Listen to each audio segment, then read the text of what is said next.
From the 12, Jones keeps, gets a block, takes off, and he is gone. Trying to stay upright, and he trips. Absolutely all alone, and he trips.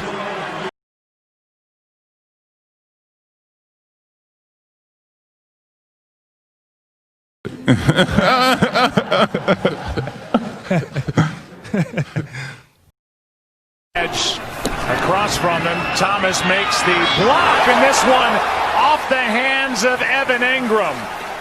Jones could not have laid it out there any better, and Engram could not make the catch. No, it was a perfect throw, Joe. It was right on the money.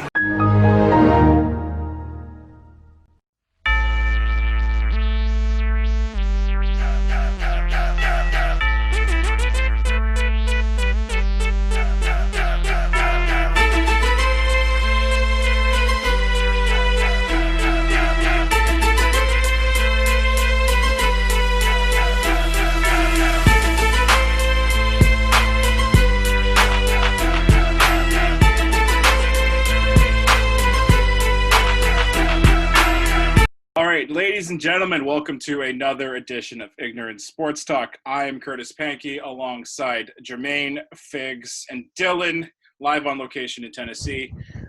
Gentlemen, a lot to talk about for NBA and, of course, the new week of NFL football that is ahead.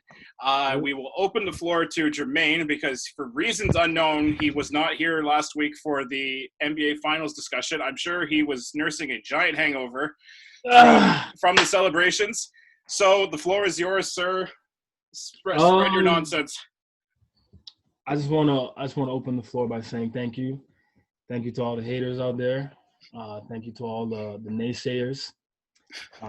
I do want to address one thing first. I got to get this off my chest before I address those who really matter. To my best friend, to my family, to my road dog, Warren Tristan Figueroa. After the Lakers, wait. I gotta deal with this again. I dealt with this last week. I gotta deal with this. No. They dealt with you as friends, as co-workers, whatever. I'm dealing with you on a different wavelength, bro. This is blood relations right here, my guy. Oh my god. After the Lakers lost Game 5, this nigga Fig went on our group chat, started talking all reckless. This nigga said, nah, that's it. They done. Miami is 7. It's over. It's over. Anthony Davis going down. It's done. LeBron can't. Now, hold on. No, sir. I looked you dead in the face, and I said, Warren, we've been through this already, bro. We've been down this road before, my guy. How you gonna tell me LeBron has a 3-1 lead and, okay, Jimmy Butler has a nice game? First of all, before the series even started, you and I both predicted Lakers in 6, right? Am I right or am I wrong? We both said Jimmy Butler, Tyler Hero, and Bam Adebayo, they're gonna get 2 games because they are just too good not to get 2, at least 2. They're gonna make it a series. They took out the mighty Milwaukee Bucks. Who would have thought? Who would have thought Giannis is a bitch? They took down Boston. Who would have thought? Who would have thought that Jason Tatum could not carry his team past Miami? So after we saw that, we was like, you know what? Yes, the Lakers are going to win this, but Lakers in 6. Jimmy Butler, Tyler Hero, Bam Adebayo, and Sheen from Jimmy Neutron is going to get at least 2 games. At least 2. Goran Dragic went down, and we was like, they might only get 1 game. Then Bam Adebayo went down. All of a sudden, niggas start talking reckless. Yo, Miami in 4 is about to be a sweep. I was the only one that remained level-headed and said, guys, relax. They are a well-coached team. Jimmy Butler is the illegitimate son of Michael Jordan. Bam Adebayo is coming back. And Sheen is still best friends with Jimmy Neutron, which means he probably is going to have a brain blast at some point. They're still going to get their 2 games. I was so disappointed to hear my right-hand man turn around and say, nah, we done. AD went down. That nigga got a little ankle twist with a little heel spur. Miami is 7. I was sitting at home like, the last time I felt so disappointed in a family member, I ain't gonna call no names or nothing, you know, but Warren and I have a family member. Oh my God. That, I'm muting you. I'm muting you right now. I mean, Becky, mute this motherfucker right now. He did some shit. He did some shit, and you know, he did some shit, and we all had to sit back and ask each other what time it was. And if you don't know it's morphin time, then you're too young. So, for those who need to understand, you know, hit me up in the comments. I'll send you a link to some gold. But Warren, you know, you had to take that L, bro, because I told you Miami wasn't doing a goddamn thing. And in true LeBron James fashion, not only did he close out the series like a boss, he closed out Jimmy Butler like a boss. Jimmy Butler's last game, Game 6, was regular. You know, he just looked average. You know what I mean? They shut that shit down early, and AD was effective. I told you that injury to AD was not going to be the pivotal point of the series. It wasn't going to do nothing. Now, that's enough for that. Figure you my man's pots and pans. I ain't going to harp on you no more. For everybody else out there, y'all could suck several toenails. Everybody could eat a dictionary, because for all the naysayers who said LeBron James, 35 years old, he's washed up, his beard is gray, all that, Bob, shut up. That man said the most beautiful thing after the game. He said, I want my damn respect. Because simply put, LeBron James came out, averaged a double-double, led his team to victory, willed his team over every hurdle they could possibly face, and said, you know what? I am the best. I don't care what nobody say. I'm better than Giannis. I'm better than Kawhi bitch ass. I'm better than Paul George. I'm better than Adam Silver. I'm better than every single person you put in front of me. Rajon Rondo, tip my hat to you, young fella, because you came out, you did your thing, bro. Kyle Kuzma, we still gonna put an APB out because he's been missing since game 2. Alex Caruso, shout out to the white kid, because you know he came out there and played like my boy Charlie Graham. You know, shout out to my boy Whitewater Charlie. But yo, the Lakers just. I'm not a Lakers fan. Everybody knows that. I'm a LeBron fan, and I will say that to see the Lakers win the championship with LeBron at the helm was a beautiful thing. It was beautiful for all those Lakers fans out there who needed to get back to the top of the NBA. You know, welcome back. And for all those who want to look at the Lakers franchise as the focal point of the NBA because of Kareem and Magic, Kobe and Shaq, you know, welcome back once again. And finally, of course, for the Bryant family who wanted to use this NBA season as a tribute to the late, great Mamba himself, it was well-deserved. It was well-planned. I will say one thing, though. After the game, the corniest speech I have ever heard was from Frank Vogel. This nigga looked like he just won bingo at town hall. He was just like, hey, yeah, you know, guys, like we did it, you know, great. You know, LeBron, thing I ever heard in my life. Bro, this dude, yo, he was so unemphatic. Like I was like, that's all you got for the people, bro? Like you can't turn. They just said, yeah, you know, LeBron's great. You know, these guys are awesome. You know, it was tough, but these guys are great. He sounded like this was like his 5th championship or something. Where it's I'm like bro, you just won your first ship in your first year with the best team you've ever assembled. Why are you so Frank Vogel sounded like he was at a strip club on Wednesday night. You know what I'm saying, bro? Like he just got a lap dance from Tito. Like, broski, what's wrong with you? Like, bro, the funniest thing I heard with the announcers when it was like a minute and 30 left on the clock, and it was like J.R. Smith already took his shirt off, and I was like, you damn right he already took his shirt off because he know what's coming.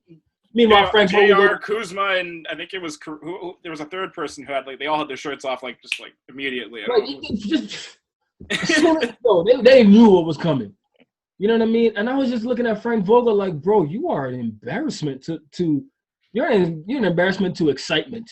Hold on. I'm going to stop you right there. Because there's a coach. He's not an NBA coach. There's a coach. And y'all know where I'm going with this. This motherfucker got 6 titles. His first name is Bill. His last name is Belichick. That's different. So That's different. no, it's not different. Here's why it's different. Here's why it's different, right? No, I mean, Bill Belichick. The most that we ever got out of Bill Belichick was like a smile in Week 16 last year. Exactly. Okay, This but nigga, after his first title, Bill was like, "Yeah, we did it." But you gotta understand.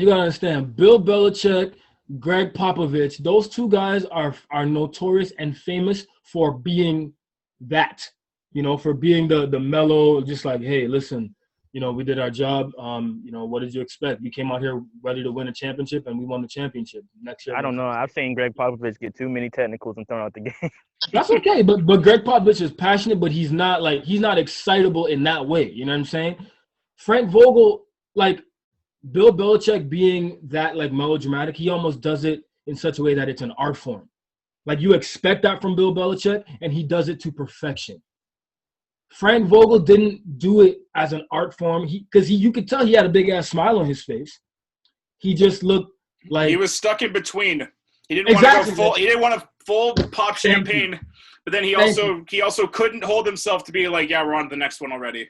Exactly. Like he looked awkward. He looked weird. Like dude looked like what was his name? Brad from Blue's Clues. Like he looked like he was about to go in his thinking chair and think. Like sit down and shut up. He looked like he was holding stuff back that he wanted to like yell and like scream and I don't know.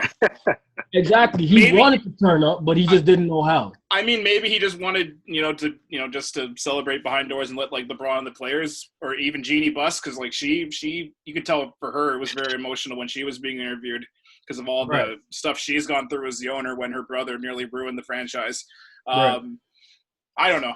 But yeah, he did seem caught in between where he's like, I don't know what to do with my hands. Ricky Bobby. Yeah, like style. He just looked so awkward.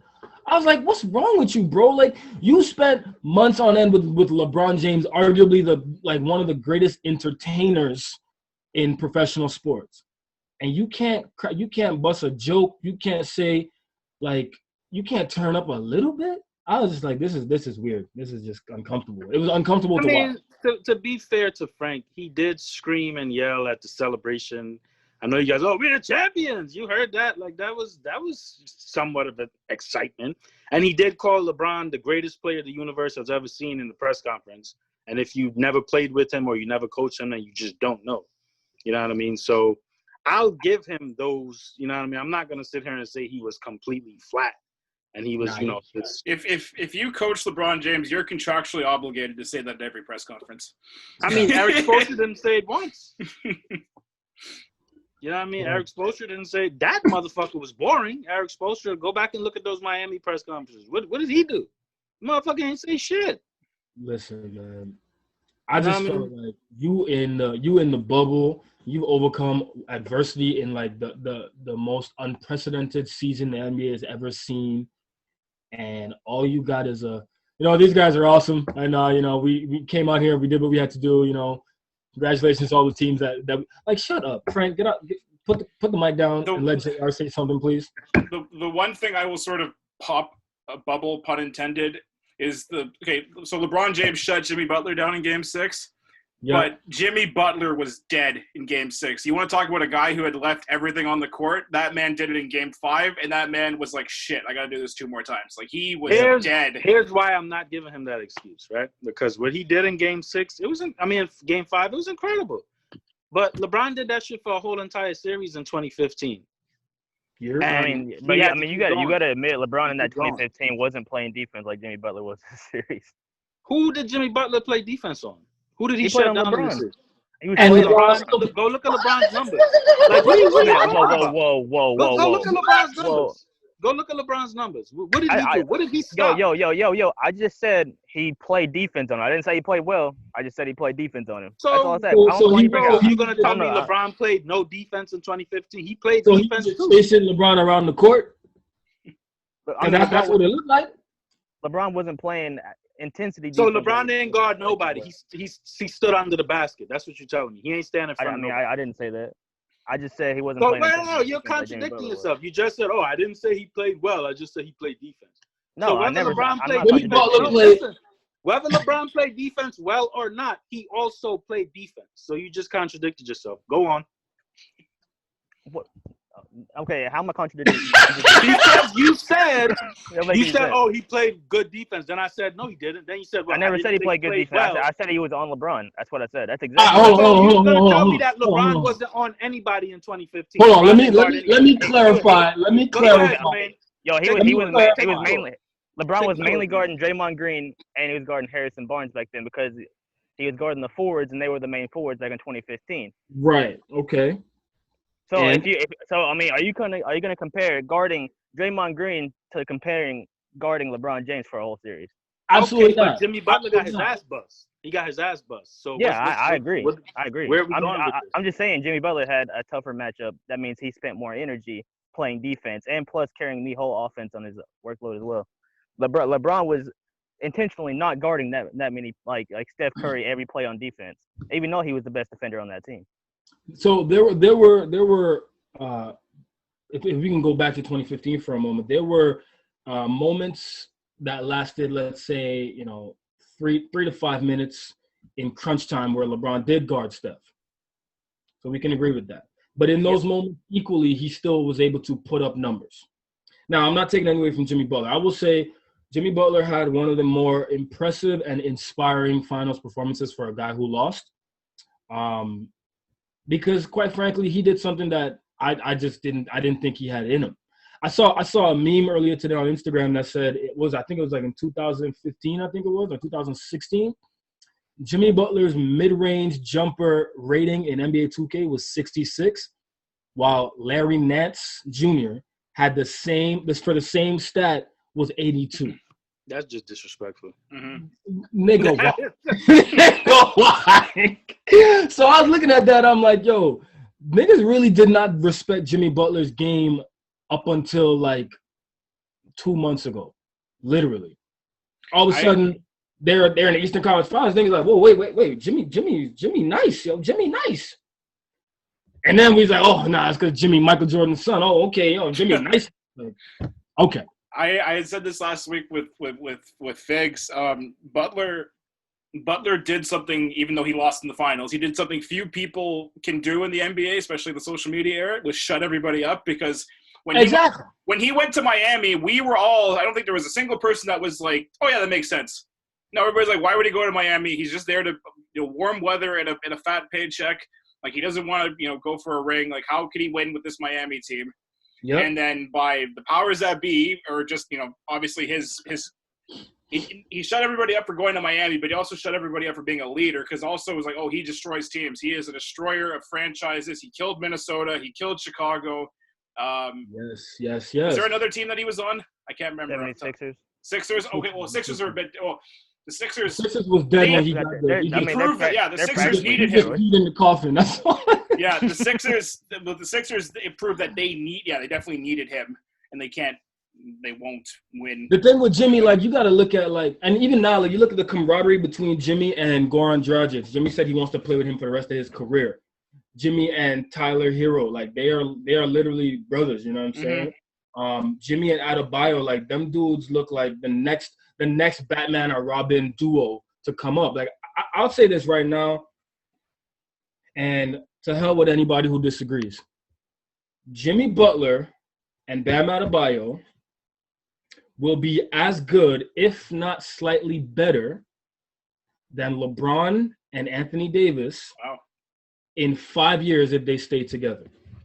Because Bam Adebayo, his ceiling is we haven't seen his ceiling yet. He is getting better consistently, and Jimmy Butler has proven that in 1 game, 2 games, 3 games, he can keep up with LeBron James. And to Dylan's credit, he can keep up with LeBron James while expending most of his energy on defense, guarding a LeBron James caliber player, right? So you improve the chemistry between Jimmy and Bam Adebayo. Improve the system knowledge between Jimmy, Bam Adebayo, and Eric Spoelstra. Improve Bam Adebayo, and then give Jimmy that confidence in his teammates. I think the two of those guys can be just as good as Anthony Davis and LeBron James together, but they just need some time to marinate. You got to understand, LeBron James is as good as he is today because of his basketball IQ, his game experience. LeBron James said 35-year-old LeBron James would bust 27-year-old LeBron James' ass. He said that himself. 27-year-old LeBron was way more athletic, way more explosive than 35-year-old, but 35-year-old LeBron is smarter. He's more effective on the court. Mm-hmm.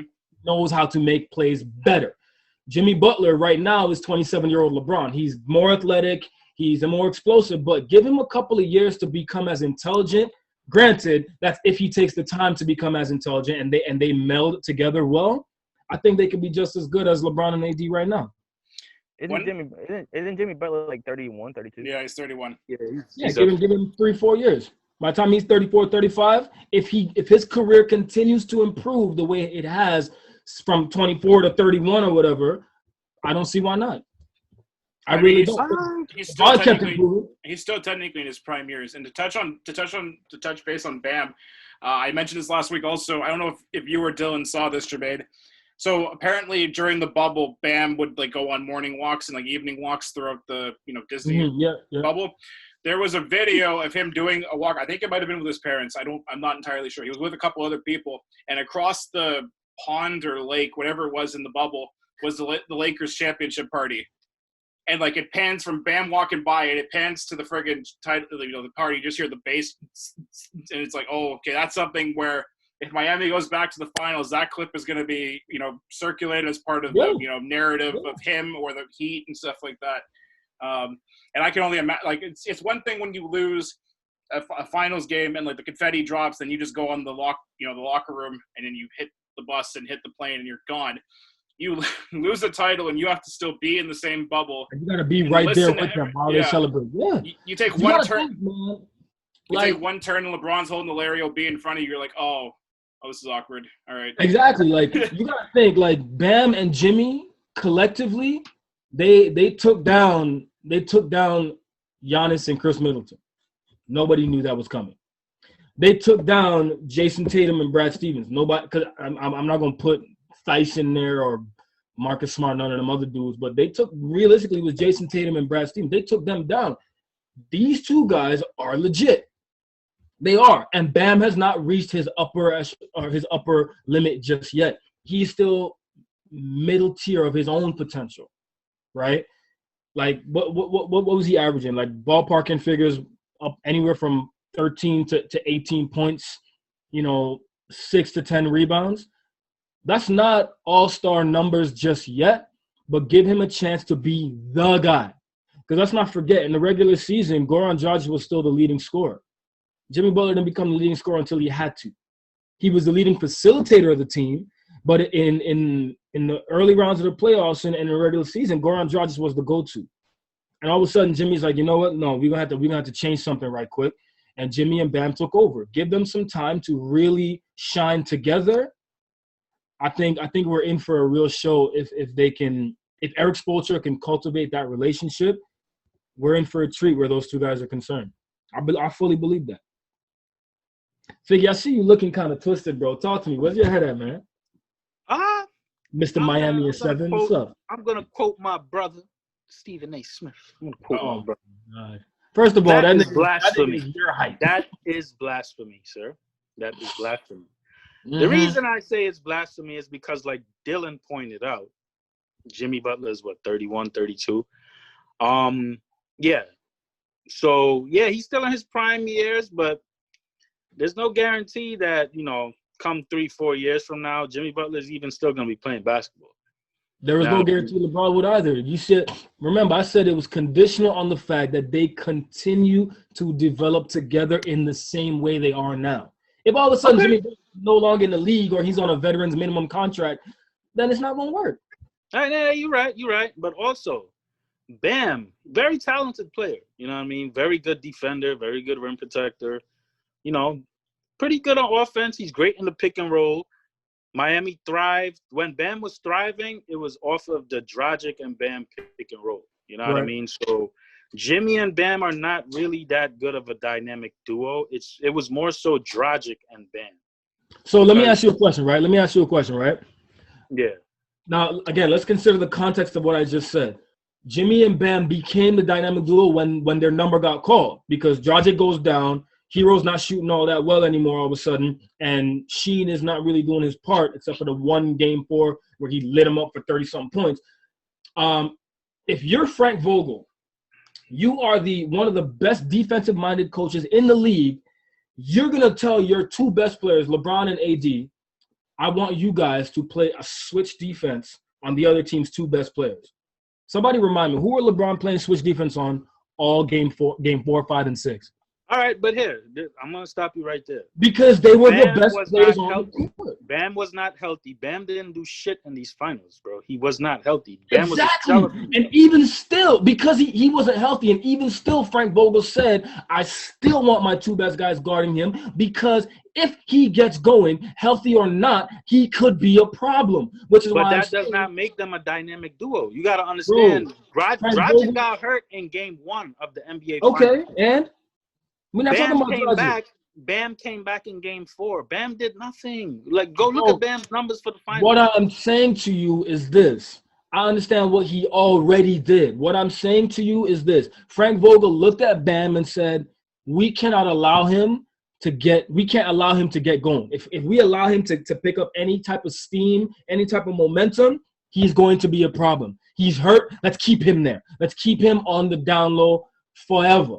Because if we allow him to pick up some pace, it's going to be a problem. What I'm saying to you is, now that they've lost, Bam had his taste at the Larry O'Brien, and I'm not going to say they choked, but they lost. Now they had the opportunity to go back, be a little bit more reflexive, and say, okay, let's start picking up the pace in the offseason. Let's start picking up the pace between these two in the regular season. So come playoffs, it's not a situation of let's keep them down. It's a situation of let's try to keep them from lighting us up all night long. I got a question for you, Jermaine.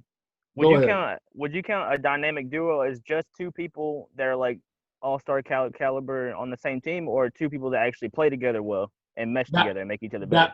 So that's what I'm talking about. That's the point I'm trying to make, Dylan. That's the point I'm trying to make. Thank you. Now, based on your question right there, once again, I will revert back to my initial point was as long as those two guys continue to grow together and build their relationship together, where you have, think about this for a second. Shaq and Kobe didn't really like one another. They two dudes who played well, right? But what happened was they played well together because Shaq was a rim protector, a great defender, great around the rim, and Kobe could control the offensive flow of the game away from the rim, right? Jimmy Butler can do what Kobe Bryant did to a lesser degree. Bam Adebayo can do what Shaquille O'Neal did to a way lesser degree. But the fact of the matter is, if those two guys can learn how to play together better, the way we saw flashes of brilliance in game 4, 5, and 6, because you have to admit, whether you like it or not, we have to admit, we saw flashes of brilliance between Jimmy and Bam in game 4, 5, and 6. That's why Frank Vogel said, shut the two of them down. I saw flashes of brilliance from Jimmy Butler. I didn't see shit from Bam. But go on. Because you were only looking for who was putting the ball in the hoop. I saw consistency from Bam, but I mean that's a big if. That's a big if that you're asking. I mean, I don't think it's going to happen. It's not a big if at all. You got to remember these two. First of all, Bam is young, right? He is. Yeah. Career ahead of him. So we saw. Yeah, but hard is it? Jimmy's not going to be getting much better from now on. This is his peak. That's what I'm trying to say. He's only going to go down. So so I'm going to challenge you, Warren and Dylan, because Dylan, you're respectful enough to understand this and figure you're a fan. Remember when everybody said LeBron peaked at 32? Yeah. So what? We just saying LeBron is the only person who can keep developing his intelligence. What did I say about the game? I'm not talking about Jimmy getting physically better. I'm talking about him learning the game, learning the system, learning his teammate, improving chemistry. I don't give a damn if you 45, my nigga. Listen. I'm not disagreeing with you. This is what I want you to understand. I'm not disagreeing with you at all. But comparing them to a dynamic duo like LeBron and Anthony Davis, I don't know about that, bro. You got to realize Anthony Davis can shoot the three. He has an amazing mid-range game. He can play off the dribble. You know what I mean? These are all things that Bam Adebayo cannot do. Bam Adebayo has a good post game, yes. He's a hell of an athlete, yes. You know, in the pick and roll with him and Dragic, it looks unstoppable because it's the pick and roll. But if I give the ball to Bam and I'm like, yo, make something happen on your own, if you take away that post up from him, he can't step outside. He can't. Jimmy can't drive and hit Bam on the 3-point line and Bam hit a game-winning shot. Bam can't do that. You remember when let's just think about this for a second, right? LeBron James was drafted in 2004 with that amazing draft class, right? Well, technically the 2003 season. By 2007, niggas was talking about, LeBron can't shoot. He has no mid-range. He has no three-pointer. He has no. Niggas was just going on and on and on. 3 years into the league about how LeBron can't do this, can't do that, can't do that. What did LeBron James do? He took all that information. He realized the was changing, and he started to develop his jumper. What you're telling me, once again, Panky, because you're the only one that's just listening right now, just remind me of what I said. If these two guys can continue to grow together, build up their chemistry, you're telling me that Bam Adebayo is not going to take a seat and say, okay, you know what? I need to work on my mid-range game because that's where the league is headed. And I need to be able to guard dudes like Anthony Davis on a three-point line because that's where the league is headed. Niggas like Dwight Howard are obsolete. If I'm listening correctly, Bam is 23, bro. Well, yeah, this is sort of leading into my point. I think what you're saying, and correct me if I'm wrong, it's not so much that you're saying they're a dynamic duo right now. It's that, like you said, if they're together for a few more years, they can be 5 years. 5 years, you said. That's what I said. That's what I said. And this so you give somebody like Bam 5 years of Eric Spoelstra saying, work your mid-range, work your mid-range, work your mid-range. You got to be better. Guard on the three-point line. You got to be better. Work with Jimmy. You got to be Hey, let me ask you something. How long has Ben Simmons been in the league? We're not talking about Australia's worst. No. How long has Ben Simmons been in the league? Ben Simmons is garbage. Dylan, how long has Ben Simmons been in the league? I think 3 years. This leads nicely into my argument. Three or four. It's not completely. Do these players have the talent level and the drive to be better? It is the organization situation for them to thrive in. Miami is a significantly better run organization than the Philadelphia 76ers are. Pat Riley and Eric Spoelstra have the system, the resources, and the basketball IQ to develop these young guys. And they also Can I pause you right quick? Real quick? What did I say? I said if they can learn to play together, they can learn to play in the system. All right, please continue. Because you also said 5 years, right? You said 5 years. So we're talking about a 37-year-old Jimmy Butler. My nigga, hold on. Go ask Josiah what's 31 plus 5. Somebody go get Josiah real quick. 32. Dylan, you didn't say Jimmy Butler 31? He's 31 right now. If you want okay, so 36. 36. LeBron's 35 right now. Okay. Smarter. I do have to bring something up though. He turned 31 in September. There we go. He's a young 31. Okay.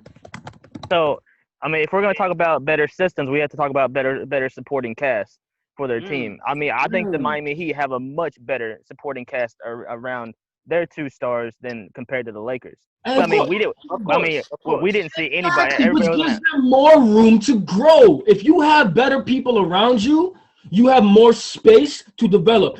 Bam Adebayo is going to get better at passing because he's passing to dudes like Tyler Hero and Duncan Robinson. Simple as that. Jimmy Butler is going to get better at shooting three at will because defenses have to respect him. We can't let him drive because he's going to burn us. And even if we do pick him up on the drive, he's going to dish to Tyler. So you know what? I'm going to play him safe. I played basketball. I know what it's like to play against a guy who you think can't really shoot all that well, but all of a sudden you're like, well, shit, if he starts to shoot well, I'm screwed. What I'm saying is give them 4 or 5 years.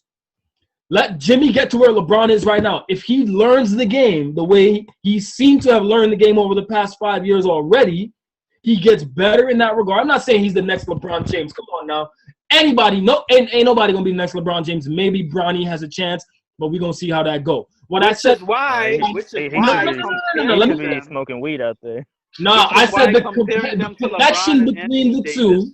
The connection between the two, right? They have the same mentality. Listen, comparing them to LeBron and Anthony Davis is still blasphemy. Anyway, there's going to be a dynamic duo in Miami in 5 years, but it's not going to be Jimmy and Bam. It's going to be Tyler Hero and Bam. Remember, I said that here. Also, Tyler Hero is going to be a problem. That little white boy Tyler Hero is That little either going white to boy? get traded or released in 4 years. Listen, they're not letting go of Tyler Hero. You're crazy. That little Bet- white boy is going bet to. money. I mean, okay, 4 or 5 years. I'd say he's gonna be like a no defense Klay Thompson. If that. Bet money. If I'm that. not Tyler Hero is going to defense be out of him. traded. Bet money. Tyler I'm not Hero, expecting any defense out of if he doesn't pan out, Tyler Hero is JJ Redick. Listen, October 24th, That's hard. 2020. October 24th, 2020. My name is Jermaine Anthony Felix. Tyler Hero is going to be traded or released. Bet money. I'm Also, telling you. one thing that we haven't talked about for Miami. Okay, let's. Hey. I'm sorry, Panky. I just gotta cut Okay, you real no, quick. I'm go sorry. for it. All right, since we're making bold proclamations, in 5 years from now, Jimmy Butler will be retired and have a coffee business. That's what he'll be doing in 5 years. Since we're making bold predictions. What's my name? Warren Figuera? Yeah, that's my bold prediction. Is that your name? I don't know. Nigga forgot his own name. That's how crazy you sound. Nigga said, babe, hey babe, what's my name? Read the marriage receipt real quick. Tell me what it says, huh? Spell it out for me, F-I-G. All right, bet.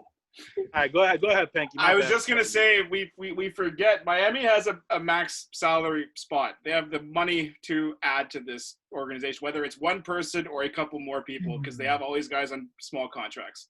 That is going to be the big move, because now all of a sudden it's become. I mean, it sort of was always a destination because it's South Beach, but this young group makes it to the finals.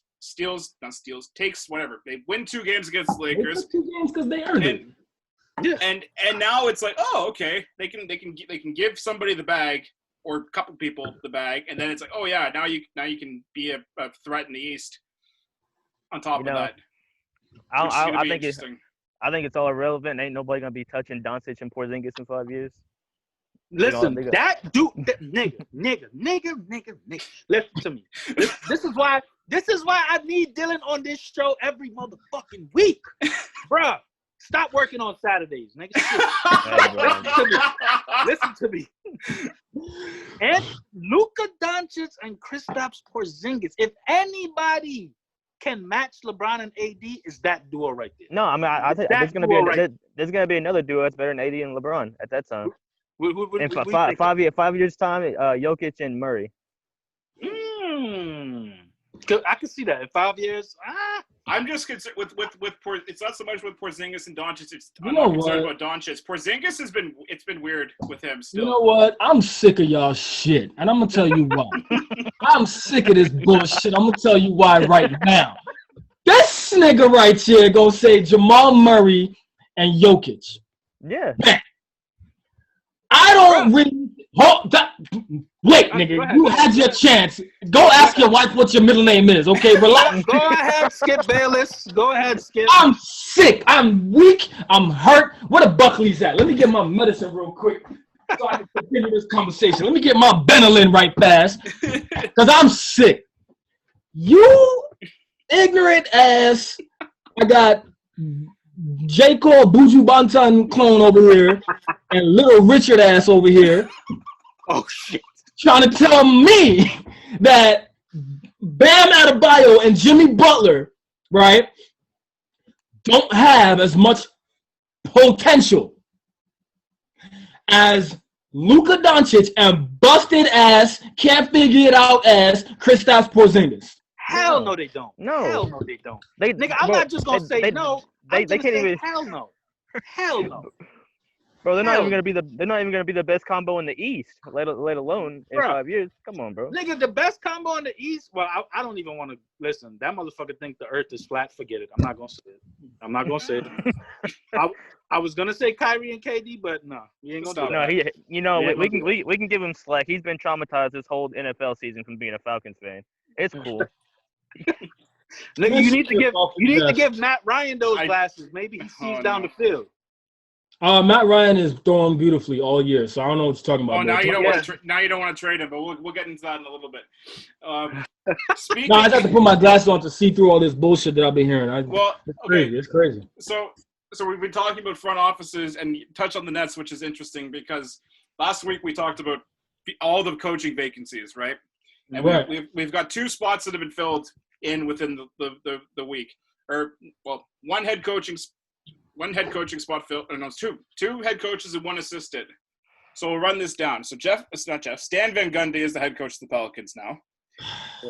The Pacers. Why? The Pacers hired. I'm going to get his name. Nate Bjork, who won the Raptors assistants, which is an interesting pick. And then the juicier one, it's not even a head coach hiring.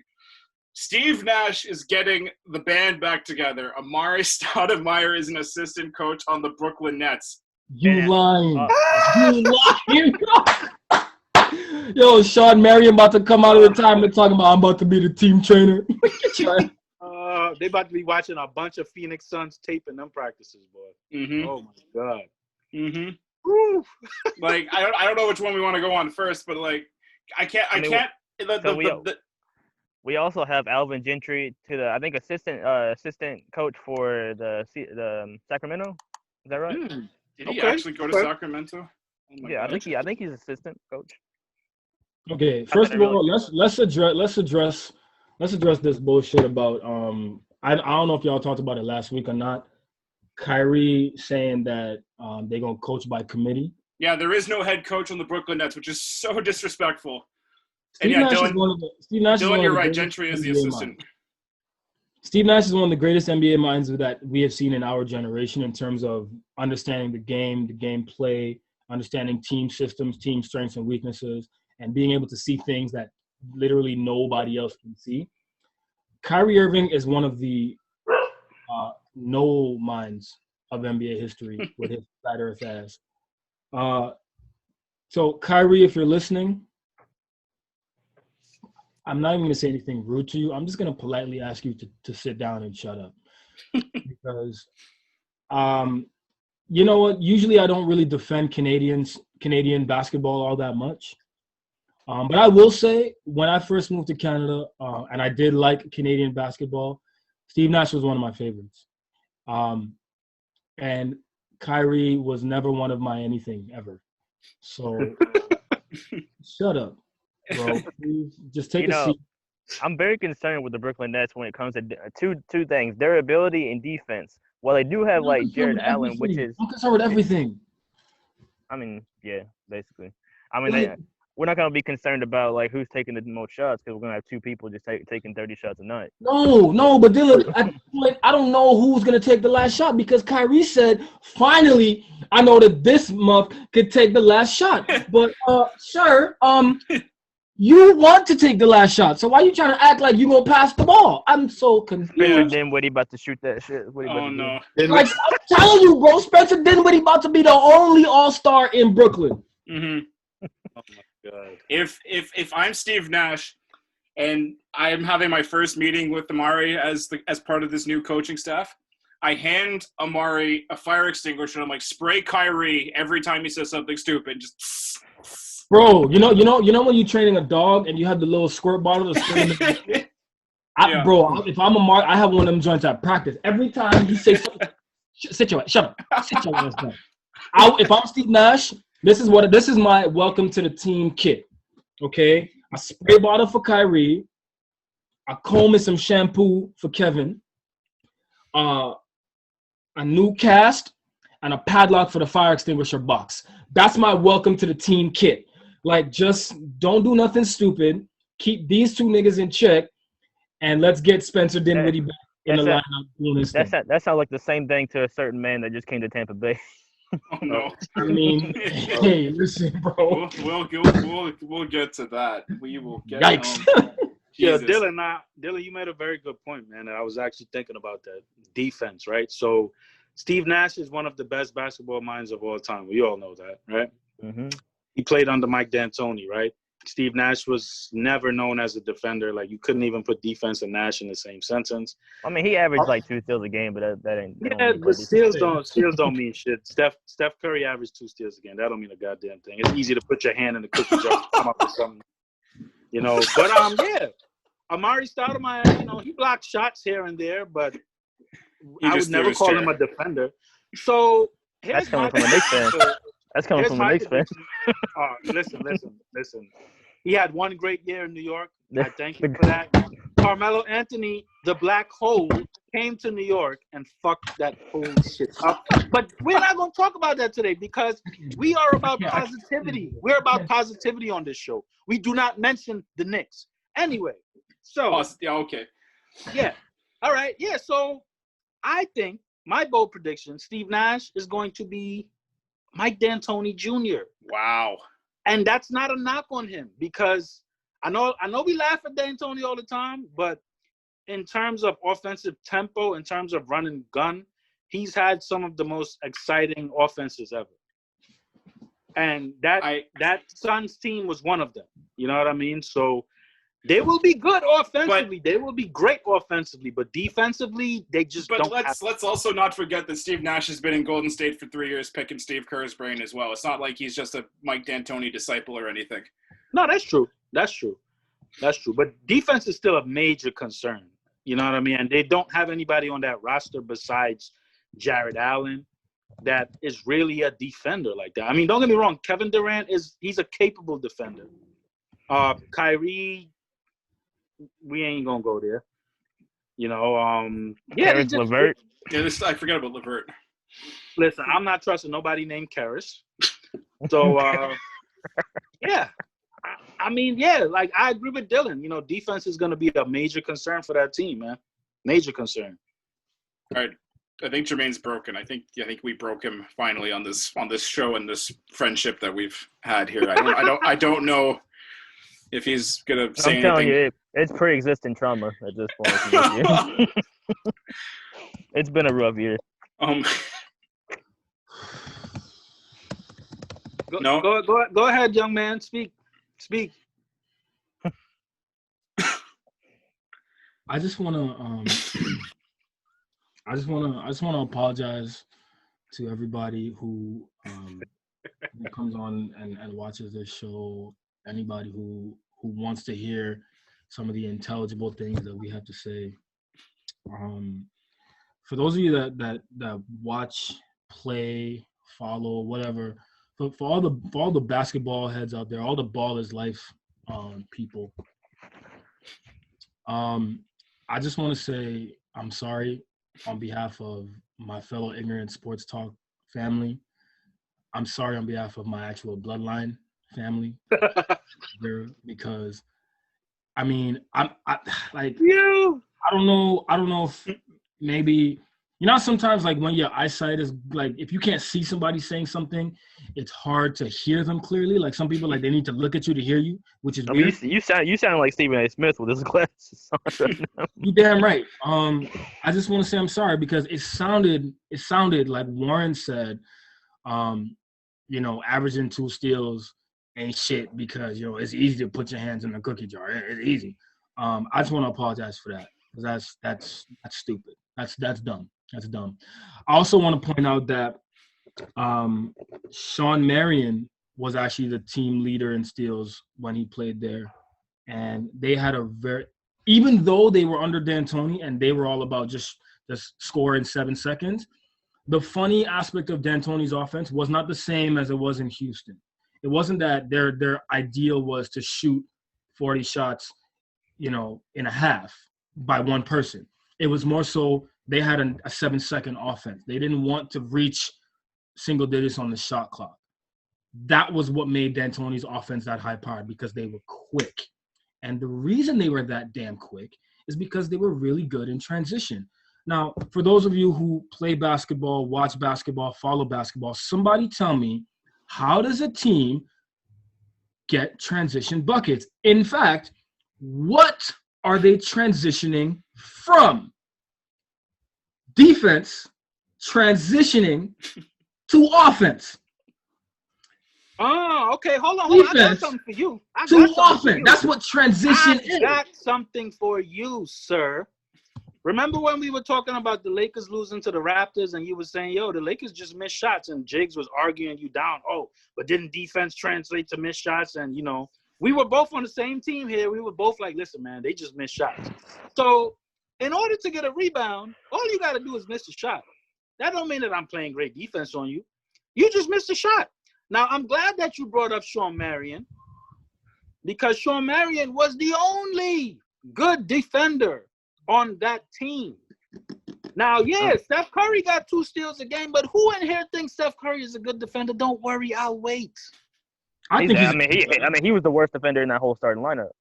Yeah. Exactly. But that they used to hide him. The system, okay. My nigga, the way the Cavs beat them in the finals, whoever was guarding Steph Curry, pick, switch, Kyrie, whoop, whoop. That's how the finals ended. They were attacking Steph Curry. Whoever was guarding him, pick and roll. We want LeBron on Steph. You want to get Kyrie on Steph. That's what they did. They attacked him that whole series. He's a terrible defender. Yeah, but I mean, again, we ain't gonna act like that Suns team didn't get bounced in the first round. So I mean, they did make it to the Western Conference Finals in 2010. I don't think I got bounced the first round. If it wasn't for an amazing Ron Artest putback, they would have went. They would have went to the finals that year. You know what I mean? So they gave the Lakers a run for their money, but it was Mike D'Antoni's offensive brilliance. You know what I mean? Yeah, the offense was different in Houston because you got an idiot like James Harden, and I mean, come on, like we ain't gonna compare James Harden to that. Like that doesn't take away from Mike D'Antoni's brilliance, though. You know what I mean? They were great in Phoenix, amazing. It was one of my favorite teams to watch ever. I loved watching that team play. You know what I mean? That especially when Shaq was there, I loved watching that team play. But they did not play defense, and Mike D'Antoni did not coach defense, and he can't spell defense. And I don't think Steve Nash can spell it either. That's why Stephen A. Smith takes a D out of his last name. You call him Antone. Mike Antoni. But yeah, I'm not saying that they're gonna be absolutely abysmal. I'm just saying you got a guy like Steve Nash coaching your team. You got a guy like Amari Stoudemire in there. I don't know why the fuck he's there. They better hide them fire extinguishers. But yeah, you just can't expect defense to be a focal point there. You can't. That's all I'm saying. Even though if we accept your premise that Steve Nash wasn't a good defender, the Suns team wasn't good at defense, which fine. I'm not going to go down that rabbit hole. Steve Nash could still learn how to implement a defense. He could still have a game plan for it. It's not like if you are a good defender as a player or as a coach, that directly translates into what you do. Hey, I just like to point out real quick that Amari Stoudemire was Defensive Player of the Year in 2019 in Ice Cube's Big 3 League. I just want to say that. Okay. All right. That's the end of the episode. Yo, bring me some. Hey, Brett, bring me some glasses. I think I need some glasses too. Is this the glasses show? Oh my God! This would never happen. But could you imagine if Steve Nash brought D'Antoni on in some capacity on this staff? Oh my God! Oh my! Just bring the entire 07 Suns on the staff in Brooklyn. Just why not at this point? What if D'Antoni became like the president of basketball operations on some Pat Riley and Phil Jackson stuff? Oh no, Phil Jackson shit. Yeah. Oh my God. Listen, man. All I'm saying is I understand that. You know what? One of the things you're gonna have to worry about is defense with the Brooklyn Nets because you got Kyrie Irving at the point. Granted, KD is a great defender and he doesn't really need to be taught how to be a good defender. He's always been a good defender, so that's fine. Capable. I wouldn't say good. Capable. Come on, man. Come on, man. Now you're just being. I mean, Kevin Durant's a pretty good defender. Kevin Durant. He's decent, but I wouldn't sit here and say that. He's a good defender, bro. I didn't say he's the greatest. I didn't say he's the best defender in the league. He's not DPOY ready. He's a good defender. You are not worried about Kevin Durant's defense. Defender. We'll just leave it at that. Thank you, Panky. Thank you. Say it again. Say it again, Panky. You are not worried about Kevin Durant playing defense. Now we're just being nitpicky and just doing semantics. Yeah. You are not worried about. He's a good defender. But what I'm appalled at is the fact that you're gonna take Steve Nash and call his coaching into question because as a player, he averaged 2 steals a game. That to me is confusing and concerning. Granted, he did not average 2 steals a game. At most, he averaged 1.5 steals in a season. His career average is 0.8. But as a point guard, you know what? A point guard of Steve Nash's caliber, whose entire mentality was get the ball out on the run in transition and make the good pass or make a jumper when you need to. that's perfectly acceptable. And I think for a team to go 62-20 in a season and their best player get the MVP vote means that somewhere along the line, somebody had to play some motherfucking defense. Somebody. That's all I'm saying. Somebody had to stop somebody else. That's all I'm saying. Okay, cool. I like that analogy. I like that analogy. Go ahead. Let's just take it and say, we'll see. Nigga, we gonna see. Because Steve Nash and Kyrie Irving, that's already a problem waiting to happen. Because Nash is not used to these Gucci-ass niggas. He's used to Sean Marion shooting from his chest cavity and Amari Stoudemire. I saw Joe. Oh, yeah. Facts. So we're going to see what's going on with Nash and Kyrie. Stat is going to take over for KD at some point and try to teach KD something. KD going to laugh at him and tell Stat to go sit his ass down. But let's just see what happens. Okay? I'm going to leave it at this. So let's switch to the bigger name head coaching change. Stan Van Gundy is running the Pelicans now. First of all, I don't like that you said the bigger name because he's the fatter brother, and that's offensive to Jeff. No. I was talking about compared to – no, I said – I'm sorry. Do you want to talk about Nate Bjorkgren coaching the Pacers? No. You don't. That's what I meant, you asshole. Jeff over there thinking about he's bigger because he's fatter. That's rude, bro. Like, come on. Fuck's sake. Nah, you're right. Our ignorance has surpassed my understanding. All right, no. Let's talk about the Pacers. Let's talk about Nate Bjorkgren and the Indiana Pacers because he's the bigger name than Stan Van Gundy, right? Let's talk about big boy Stan. So Stan is running the Pelicans, replaces Alvin Gentry. Is this the right move for the Pelicans? What can Stan bring to this team, if anything? I like the hiring person. I think he can gel with younger players, and he's good at that. You think Stan can gel with younger players? I mean, end of the day, I don't think it matters that much. Not in the Western Conference. I mean, you got like 9 teams that are better than the Pelicans, 10 teams, if you want to put it. I mean, they're not going to get much better with just a head coaching change. I think they put Stan in there to be like, have you ever gone to a Weight Watchers meeting? Or like a Jenny Craig or something? You know how like they have like they always got the before and after? They are putting Stan Van Gundy as like a preemptive after photo for Zion to be like, if you don't get your shit together, this is your future. Figure it out now. You don't want to be Stan Van Gundy. You know what I'm saying? Like, so they looking at Zion. I'll take that one further. Stan Van Gundy shows up with a picture of what Dwight was at the end of his career with Orlando. Be like, this is what you could be if you don't get your shit together.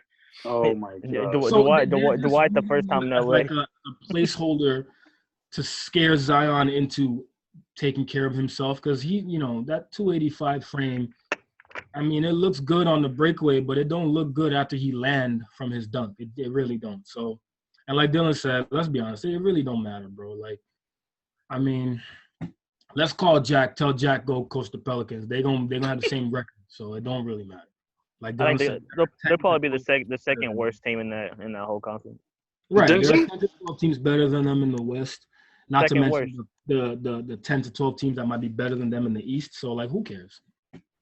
Who cares? I mean, I don't think that – listen, I agree. I don't think it matters. I've never liked Stan Van Gundy as a coach. I feel like the Orlando Magic team could have actually got to the finals at least one or more times if he wasn't the coach of that team. The Pelicans needed a game changer. You know what I mean? As a coach, that's the only thing that would have made them, spectacular. At best, I see them being like the 7th or 8th seed in the Western Conference, if that. You know what I mean? But should have got Mark Jackson at the end of the day. Yeah, that would have been a great pickup. I didn't like the way I look at it. Like the Pelicans are not beating the Blazers for that 8th seed, so who cares? They're not beating the Grizzlies either. Frankly, next season they're not going to beat the Suns. I mean. Right? Like, it's just, I'm like, really? I mean, come on, Stan. I hope Zion is watching this shit right now. We gonna start calling Stan Van Gundy Stan Podolak from Space Jam. Zion probably eating some cheeseburgers somewhere. Like, Stan Podolak, he is here to personally guarantee that no one will ever bother you. Stan is in New Orleans right now. He's just there to lace up his weed and grab a Big Mac on the way to the ballpark. Like, it's not. Let's move on, please. I got a little bit more faith in Zion than that. I mean, they're not going to be great, but I think they'll at least make the playoffs. Like, he's going to average least. Who's not going to make the playoffs? At least 25 this year. He should. Who's not going to make it? Who's not going to make the playoffs then, Fig? I think they're going to be like a 9th seed. I think that's. You say Dylan? I hear you. I said who's not going to make it instead of the Pelicans? I don't know, man. You gotta look at it like this, right? They got Zion. Trash. They got Brandon Ingram. Trash. You know what I mean? They got Lonzo, who's trash. Whether we want to admit it or not, Lonzo Ball is a great point guard. He's a great point guard. Steve Nash can't play no defense, but Lonzo Ball is a great point guard. Lonzo is a great defender. Lonzo is a great defender. I'm sick. Yo, all I'm saying is, like, Lonzo's like Rajon Rondo on rollback. Wow. Yeah. We got anything else to talk about today? So, breaking news in the NFL: Antonio Brown has been signed to the Tampa Bay Buccaneers. Somebody talk to me about that. Dylan just broke the NBA. Yeah, I don't want to talk about NBA ever again, but yeah, let's talk about so that. much for the season starting in December or January. Woo! Yeah, right. No, I don't give a damn when the season started. I don't. It don't matter. It's over now. That's it. We season broke is it. already We're sorry. ended. The 2021 season has done. It's done. NBA as we know it is folded. That's it. Oh my God. It's the ABA. You're welcome. It's the ABA. So the Tampa Bay Buccaneers signed Antonio Brown to a 1-year deal. Why? Other than Tom Brady wanted it, that's about it. Because Tom Brady likes Antonio Brown. Like, Tom Brady is like Keanu Reeves in the movie Hardball. He just likes playing with ghetto niggas. That's all it is. I said this in the group chat. It's like Tom Brady didn't have a lot of options in New England. Now he's just making up for lost time. Is that because a free agent? You bring him here right now. I don't care if we have 7 receivers. Man, listen. Am I right or am I wrong? Antonio Brown is G-Baby, and Tom Brady is Keanu Reeves. That's it. But does it work? That's the $1 million question. It don't matter if it works. He's going to be shot by the end of the season. How much? Have you seen the movie? Come on, man. He's going to get one big play, and then he's going to get shot. Oh, fuck. Oh. I mean, how much is really going to change? If we're being realistic about this, how much is really going to change because he signs there? Well, hey, you talk to me, man. What's up, bro? I mean, it depends, because I could easily see him getting in an argument with Bruce Arians. Easily. And just be like, he gets one throw a game. He's like, what the hell? I thought I was the guy. And it's like, well, do you see Chris Godwin and Mike Evans just chilling? Like, goddamn. So the Buccaneers get worse or they get better with AB? I don't know. I don't know. Because, like, even fucking, what's his name? Scotty, whatever his name is getting passes from Tom now, for God's sake. So it's like, we're like. Listen, fuck Scotty, because the 1 week I started this fantasy, oh my God, I don't want to talk about that. Don't say no. We ain't talking about that. I don't want to talk about that. Oh my God, I hate that guy. But listen, man, if anybody can get him to stop the stupid shit that he's been doing, it's Bill Belichick. Shut that shit down. It's not Tom Brady. It's Bill Belichick. Listen. Bill is cool and all, but Bill is a little intimidating. You know what I mean, let's be honest. Yeah, winning is scary. Yeah, winning is pretty terrifying. No. You listen to these guys talk about his whole coaching methods and things of that nature. He kind of runs New England like a military base, you know what I mean? And for somebody like Antonio Brown, who, like you said, you compared him to G-Baby, you know what I mean? That shit ain't going to work for him. It's not going to work. He's throwing dicks at people. Come on, man. That shit's not going to work for him. It's not going to work for him. So you go somewhere. We're going to see him drop kick somebody on a return.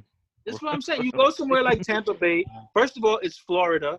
The motherfuckers is dumb as hell. It's the quarantine capital of the world right now. He is Florida, man. Like, he gets to be himself, and you got Tom Brady. Tom is going to tell him, like, all right, now that's it, AB. You got to chill. You got to calm down. You want this ring, right, AB? Tom is going to get him I think Tom Brady is an enabler. I don't think he's going to tell him to calm down at all. He's going to say, I don't give a damn what you do as long as you catch this pass. Let's think about some of the notable receivers that Tom Brady has had success with. Randy Moss was crazy as hell, and he was successful with Tom Brady. Rob Gronkowski, crazy as hell, but he was successful with Tom Brady. I think this is right up Tom's alley. Tom is like, listen, go out there, and do We're gonna all bring- type of crazy I shit mean, on Sunday. We're Catch gonna these we're gonna add Aaron Hernandez into that. Oh no. right? So Tom I is mean- literally saying, I don't care who you kill, who you smoke with. I don't care if you and Milton is going to take a joyride tonight. As long as come Sunday, you catch these passes and then go back to whatever it is you do. I mean, let's not forget that when Tom first came to Tampa Bay, he was turning into Florida man, fucking practicing during quarantine and like breaking into people's houses. Right? Like maybe Tom is going through something that we don't know about. Somebody call Giselle real quick. A midlife crisis. Ask them what's going on over there, because Tom is, I don't know. He might be going through some things. I don't know, man. I'm just thinking from a football standpoint, you got Mike Evans, you got Chris Godwin, you got Antonio Brown, and now you got freaking Gronkowski hype because he caught a pass last week. He gonna smoke hella weed and come back and try to catch another touchdown this week. I mean, listen, if they can get AB's ego and his little crazy shit in check, Speaking of which, Figgy, you got Godwin in the league, bro. You trying to trade my nigga? who you want? Who you want? Shit, we gonna talk. Send me Godwin, boy. What's up? Nigga, I want somebody too. We gonna talk. I mean, I've got Mike Evans, so you know. Hey, don't nobody want no damn Mike Evans. Shut your ass up. That motherfucker. People talk about AD hurting himself every game. That's Mike Evans, nigga. That nigga twists his ankle every fucking That is game. That very nigga name true. is Mike back. Evans. He about to die next week. He's only second to Michael Thomas because that's even more ridiculous. It's ridiculous, bro. His name is Mike Evans. He's going to heaven next week. He's got two first names. Who the hell has two first names? Love him. Damn.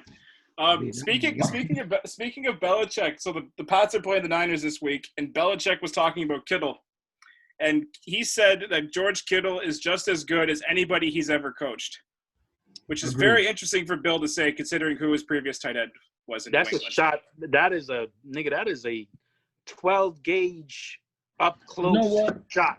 At I don't Rob think it was. I don't think it was, and this is why. Figgy, you were just talking about Belichick's approach to the game and his coaching style and all that. If you really think about the way George Kittle plays, George Kittle is, and go with me on this one, he is the Tim Duncan of NFL offenses. What I mean by that is this.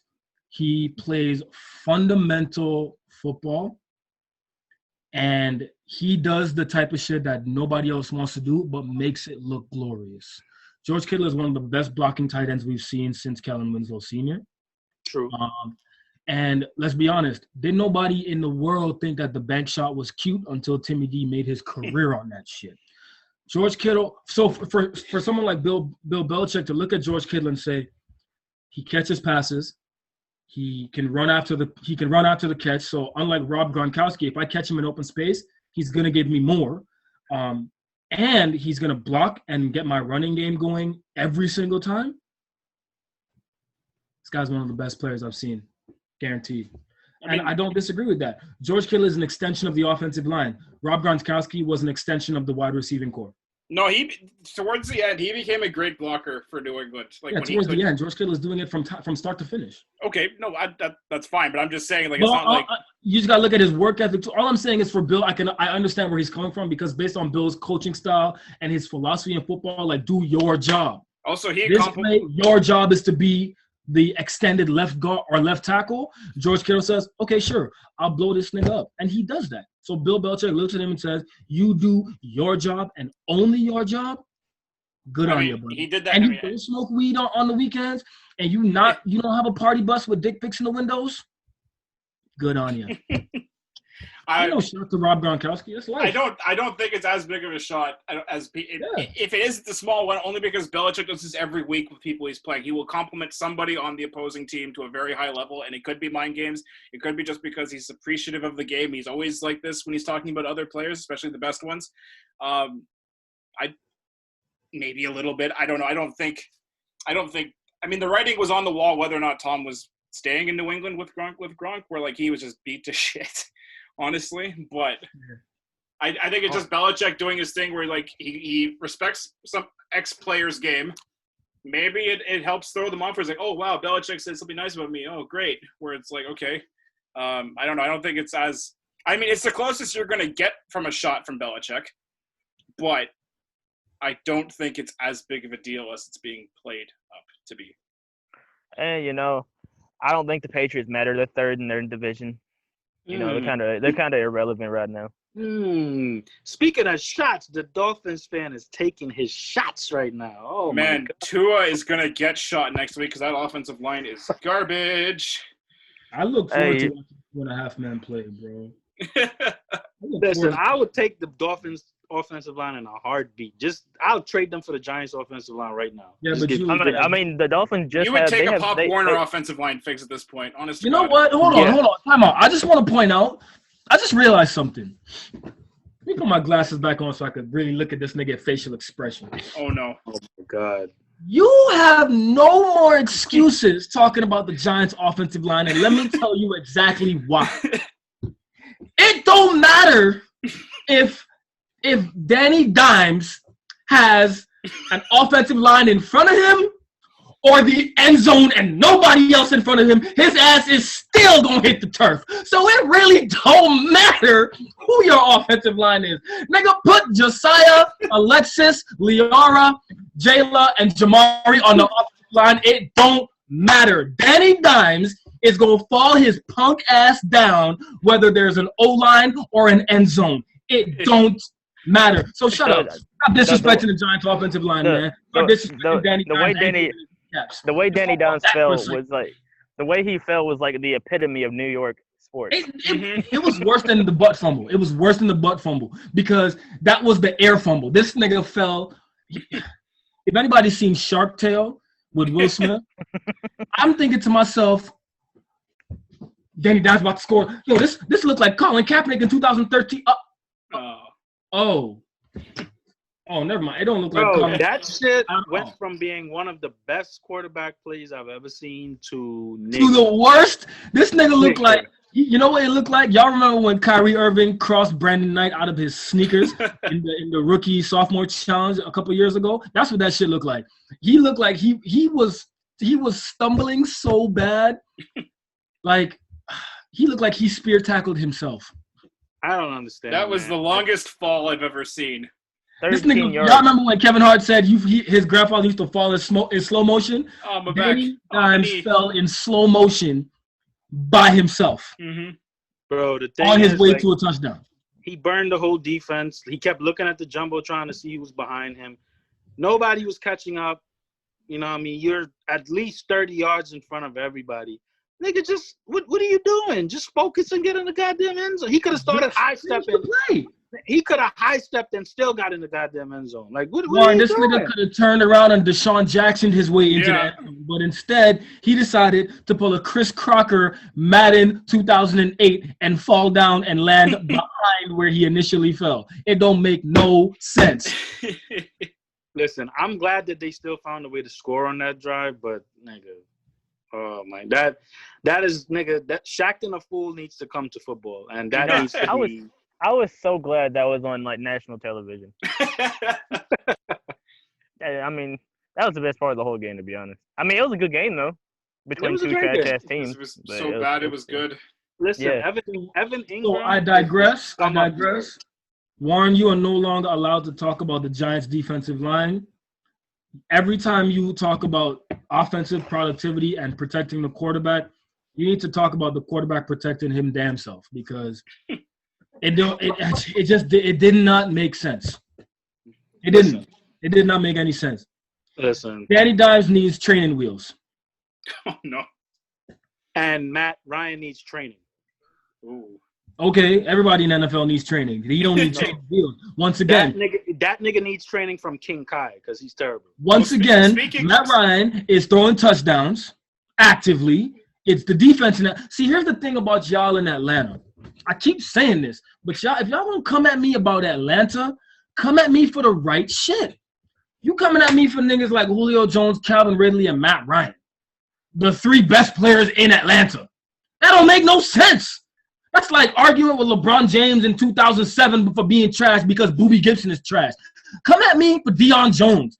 Come at me for Tat. Hold on. Ricardo Allen. When this show started, you came at me for losing faith in the Lakers, right? Wasn't this Yes. motherfucker talking about trading Matt Ryan a couple weeks ago? Yeah. Okay, now let's. Yeah, I don't think Let's Jermaine examine said the context.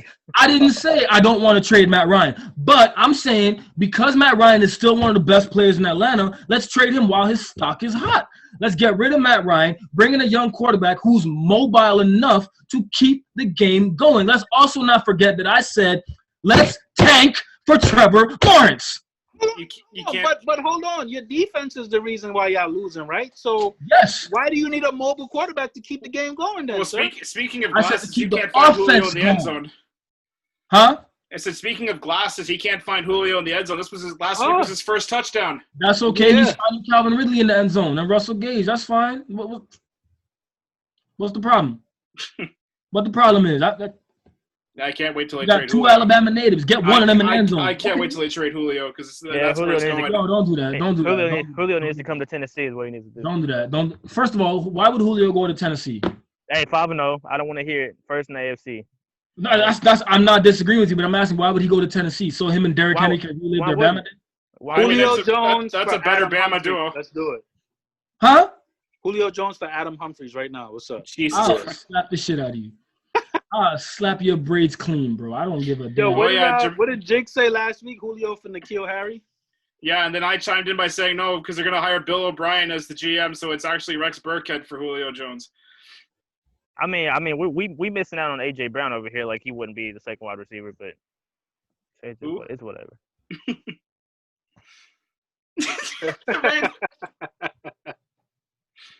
Yeah, you missed a lot last week. Yeah, he did. Somebody said Rex Burkhead for Julio Jones. I said that because you're gonna hire Bill O'Brien as GM. You said that shit? I did say that, yeah. Yo, Panky, how long we known each other, man? Long enough. I don't think I've ever disrespected you like that in life. I talked about your family. I talked about your team. I talked about your haircut. But I don't think I've ever disrespected you like that. Rex Burkhead for Julio Jones. Who says no? That's what we doing. That's what we doing these days. That's how we living. That's what's cool in these streets. If Dan Quinn and Dimitrov were still there, yeah, that's what would happen. Wow, that's crazy. That's crazy. That's crazy to me. That's crazy. Wow. Wow. There's a loss of words. This guy's speechless. I've done it. Yeah, you did. Wow. You know, what time is it? You know what? I gotta go. I gotta pick my girl up from work. Listen, man, let's get some predictions for this week going. I can't predict anything until. All right. Steelers and Titans. Who's gonna be 6-0? The Titans. The Titans. Nah, the Steelers defense is crazy. I think who's the home team? Titans, I think. No, Does it I don't matter? know. I don't know if it's in Pittsburgh. Oh, it's in Tennessee. Okay. Does it matter them and all 17 fans? I don't know. It's just the road trip is still a factor and stuff. I'll say Pittsburgh. I'm taking Pittsburgh too, man. Claypool, is that it? Yeah. How about Claiborne? Claypool, that kid is nasty. I don't know what the hell he been smoking, but shout out to the BC unit, bro. Go ahead. Yeah, I don't know. I think Derrick Henry's going to stiff arm somebody again this week. Yeah. I mean, you can't stop the king. That's how it is. Yeah, Right. that is. You can't stop LeBron. You're right. Just forget Tannehill and just let him run the friggin' Wildcat the entire time. I hope so. Yeah. Shit, I got Derrick Henry in fantasy, boy. Go ahead. Get Derrick another 250 points. Go ahead. Who am I facing this week? Let me find out. Oh. Let me find out as one of you knucklehead ass. Woo! I'm about to light somebody up. Oh my god. Oh, matter of fact, you know what?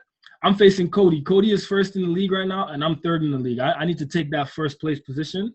So please let Derrick Henry get another 40-point game. It is very close this year. I'm very surprised. It's how very this close. league Me has and been. Cody are 5-1. Oh, he's second in the league, and I'm third. Who's first? I think there's a tie for first. I'd like to point out that, once again, I started 0-2. I'm now 4-2. About to whoop Jack ass this week to get to 5-2. So, hi, guys. I'm here. Bye. You're going to have to deal with me in the playoffs again this year, motherfuckers. I ain't losing this year. I'm just letting y'all know that right now. But anyway. Who is on. let me find out who this is because I'm about to make a trade. Oh, Giuliano. Giuliano is 2-4. He's facing Eric, who is 5-1. We need Eric is tied for first with, I guess, Cody. No, Eric is first. Is it? Well, there's a three, but you're all 5-1 is what I'm getting at here. Okay, bet, but it goes by It goes by points total. Points. Well, no, because points against. Okay, yeah, because Cody has the most points for, and he's second. Eric has these points against. Which I think is stupid, but whatever, man. Look. But yeah, it's really close. Like I said, it's closer because I'm in 6th place and I'm 4-2. Yeah, but you're also shit. So I mean, Jack is 4-2. You're 4-2. Hey, Panky, tell the people how you got to 4-2. What? Tell the people how you got to 4-2. Oh yeah, some bullshit happened. I lost to this guy. Nice. Who you lost to? Nice. The dreadlock Rasta on the bottom corner there. Talk about Warren's lineup quick fast. This nigga got Gio Bernard starting. Nigga, I don't know if you haven't heard, but Joe Mixon is out this week, sir. Yeah. It's still Gio Bernard. That doesn't make a difference to me. Nigga, Gio Bernard scored a touchdown last week. Okay. I mean, as far as 1 week streamers go, you could do a lot worse. You have Gio Bernard, AJ Green, and Tyler Boyd all starting. That's a lot of Bengals on one team. That's a lot. Listen. I had Emmanuel Sanders in there. The motherfucker caught COVID. You know what I mean? So that's what I had to do. That's the weird thing. I don't even know if he has it yet. I think he just needs to like quarantine or something. But like, yeah, New Orleans is screwed this week. They have your bench looks tragic, my guy. Mark Andrews, bye. Darius Slayton, 2 points. Emmanuel Sanders, COVID. Miles Sanders, inactive. Mark Ingram, bye week. Tom Brady. Damn. I can't even talk about IFFL, to be honest. It's a bad year. That's why we invite you into this conversation. Nigga, you looking at my team? Go look at Jack's team. Bro, I've lost 4 out of the 6 games by less than 10 points. If Mike Thomas would not be a bitch, then I'd be like 4-2 right now. Also, Zeke's fumbles left, right, and center. First of all, this nigga's name is galloping to the IR. Let's address that. That's very good. Well done. Yo, that's funny. I like that. I guess I got to change my team name. My team name was Someone Fired Dan Quinn, but, you know, the petition has gone through, so now I got to change my team name. Damn. Oh, you missed it also. When Figs and I were playing last week, I said on the forum if Devontae Freeman went off against whatever it was, Dallas or whoever they were playing, I was going to change my name to Catcher Freeman. That didn't happen. Wow. Shout out to Catcher Freeman, the old school chip. Yeah. Yo, we got in the Yahoo, we got the whole division with the same record, 3-3. Oh yeah, that division is tough. Word? Yeah. Oh, wow. I'm in 3rd place because I got the most points in the whole league. Should we talk about the collusion that tried to happen in the Yahoo League? Should we bring that up to the viewers at home? I just woke up when I saw that. I had to rub my eyes. I was like, Warren, that's strictly on you, son. Listen, like I said, them 2 niggas is brothers. One brother is 0-6. The other one is what, 4-2? Yep. So I guess they were like, you know what? He's probably like, listen, nigga, you ain't need them. You don't need them off. Let me read you out. Let me read you out this nigga lineup, and then we'll tell you who he tried to trade his 0-6 brother with. He has Patrick Mahomes, Stephon Diggs, Julio Jones, Juju Smith-Schuster, Todd Gurley, Kareem Hunt, T.J. Hawkinson, and Chenault Jr. Then he's got Arizona's defense. This nigga tried to get Lamar Jackson. Nigga, what? And Tyreek Hill. What? To do what with it? To put them on the bench? Why do you need Lamar and Pat Mahomes? This is the thing that I'm not getting that. I mean, I'll take Lamar. I got Matthew Stafford, but I mean, I'm sure he was going to try and flip one of them unless he was that greedy. I don't know. And he's scared because he's playing me this week. He was just holding out for who was going to do their numbers in whatever week came up. Yeah, I just need Figs to get his ass whooped this week, so I can take a dub and go 1st place and by a lead. I mean, I'm already technically in 1st place, but I'm tied, so it ain't really 1st place. Nah, it's not happening. I'm going for 200 this week, bro. I'm just letting you know that right now. This is another league where everything's close because there's what 1, 2, 3, 4, 5, 6. There's 6 teams that are 3-3 in this league, and then the rest are like 4-2, or well, I'm at the bottom at 2-4, or second to the bottom. Yeah. But like, that's another one where like, holy crap, like no one's run away with this league. Nope. Very close. Very close. Very competitive. And every loss I've had, bro, has been like a loss, except for last week when I lost to Jet, because I had 2 dudes on my lineup who both went out like 10 minutes before the game. Like Leonard Fournette was supposed to be limited 10 minutes before the game. Like, oh yeah, Fournette is out. I'm like, thanks. I don't know. I think my team beat your team's ass in like week 1, if I do remember. Okay, first of all, you didn't beat nobody ass, so let's. I mean, I'm just saying it's a fact. You didn't beat ass. First of all, I started 1-0. Okay, so that was it was one of the first 2 weeks. I mean, I beat you and Figs in the first 2 weeks. Your facts are always questionable. I don't even want to talk about that because I put up 166 points and still lost. So I know I had 180 something. So that shit makes no fucking sense. But yeah, we ain't gonna go. Tyler Higbee had 3 touchdowns, right? That nigga. Yeah. Nigga, you got the luck of the Irish that week. Nigga. But I had week 1, I scored 198 points and won. Week 2, I scored 161 points and won. Week 3 is I lost by 5 points to Philip. Week 4, I lost to Keith, who is Zeke's squad. Who's I thinking of? 5, I beat the number 1 guy in the league by 22 points. Week 6, I lost to Jack by 40 points. Dylan, I don't know what your ass. I don't know. I mean, I was probably higher or something. When it comes to the Yahoo League, there's always one team in every fantasy league where this happens to, where I caught like at least 3 weeks of guys like setting career highs in points for like their team. And I'm looking last season. So I'm looking at the points against, right? If you go through the full in-depth standings, so most of the guys in the league have averaged somewhere between like 750 and like 850 points against so far this year, right? You scroll down to my poor team, 1,038 points against this season. I have been getting shelled by all you guys because everybody's gonna have a career year against me, and like I'm not. And that's not that. The numbers, to quote Figs, the numbers don't lie. I have been getting shelled, and I don't know what to do. You know what? I'm mad my damn self because me and Warren. This was back in the IFFL. Warren and I traded away Aaron Jones. That week, Aaron Jones put up 50 points in fantasy right after I traded him. Mm-hmm. Not to mention next week, I traded for Lamar Jackson, and so at one point I had Lamar and Patrick Mahomes. So I was like, you know what? I'll keep Lamar. I'll trade Patrick Mahomes. So I traded. Matter of fact, I had traded Aaron Jones to get Patrick Mahomes, and then I said, you know what? I'm gonna give Figgy Patrick Mahomes right back because I just got Lamar Jackson. That week, Patrick Mahomes puts up 50 points. I was like, why is it that every time I trade somebody away, they put up a 50 piece? That's the week in IFFL where there was a 60-point comeback just because of Patrick Mahomes, which I lost in. That's. I said it before. 60 points. For the people watching, the amount of times Patrick Mahomes has been traded in the IFFL is actually mind blowing. I think it's 3 times he's been traded this season. 4 times. Sorry, I stand corrected. Even more. Hey, let's talk about. Listen, I know this motherfucker on the track over there smiling and shit. This nigga's name is Sir Trade-A-Lot. This motherfucker. Dylan is going to make a great general manager for an organization one day. This motherfucker puts on his suit, puts on his thinking cap. This motherfucker be like, let me see who I could get this week, nigga.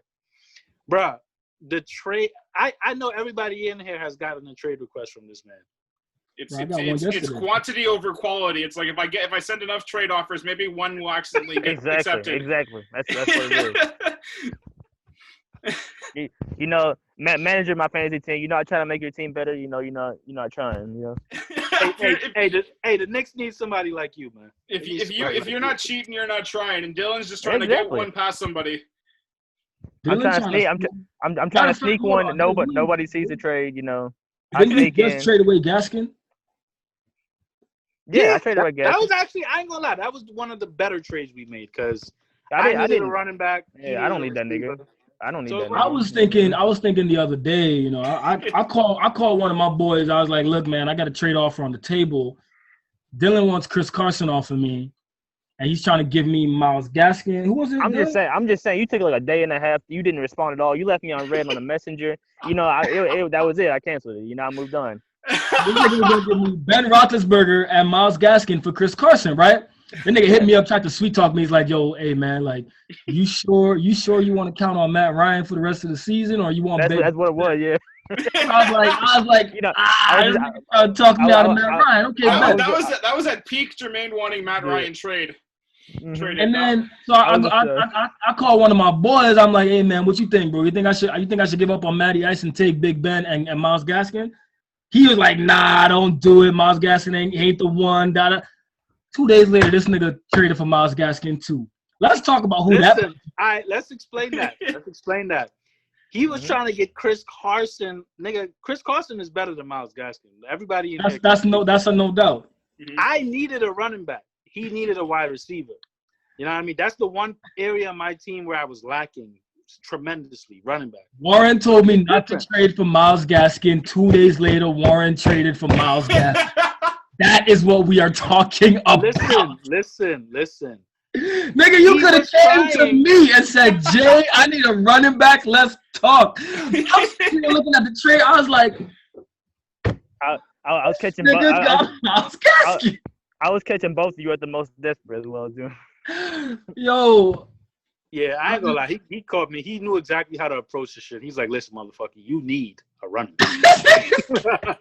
I purposely told I told him I was like, I got 4 running backs that could start at any time, which I do. And what you're saying is you got swindled trying to keep me from getting swindled. Nah, I didn't get swindled, bro. Myles Gaskin is nigga. That's but he on a buy. He on a buy. Go look at my running backs right now. He on a buy. Nigga, you got amazing running backs. You have amazing running backs. He's not better. I'm just saying, Jermaine, you had like a day and a half. I gave it a day and a half for you to accept it. You didn't. Nah, you could blame this nigga right here. You the reason I took a day and a half. Warren told me. I was like, because I was on the fence. I was like, I like Big Ben right now. You know, Gaskin is doing his numbers. You know, Tua about to come in. Tua's going to need a solid running back and a good check down option. Myles Gaskin is looking nice. Chris Carson is always hurt. You know, this might be a good. This nigga said, "Nah, Myles Gaskin about to go on a buy. Chris Carson is a top 10 back. You don't want to trade away Chris Carson." I'm like, "Yeah, but I'm gonna get Big Ben too." Yo, Matt Ryan is nice. Matty Ice is doing his numbers. 2 days later, this nigga got Myles Gaskin on his roster. I'm sitting here like, I just got bullied out of Myles. I was cyber bullied out of Myles. That's what happened. I got cyber bullied. I think the moral of the story is you come ask me now because that. Facts. No. Because remember, I called Panky one day when I was on my way to church. I was like, "Hey, yo, Panky, who should I start? Austin Hooper, Zach Ertz." This nigga said Zach Ertz. Zach Ertz puts up 4 points. Austin Hooper puts up 18. I'm not asking none of y'all nothing ever again. Eat a dick. Everybody on time. No one would have told you Austin Hooper that week. I'm just saying, you don't. No one would have told you Austin Hooper that week. Listen, man. The moral of the story: Dylan made me an offer I couldn't refuse. That's really it. I'm sick. I couldn't refuse. I am sick. I'm just extremely unlucky. You know, Mike Thomas ain't injured. He does his normal stuff every season. Then I'll be up there 4-2, 5-1, something like that this season. But that's not the case. Forget who they're getting traded. Michael Thomas is probably going to get traded at some point. This is getting ridiculous in New Orleans. Oh yeah. Somebody want to trade me for John Brown?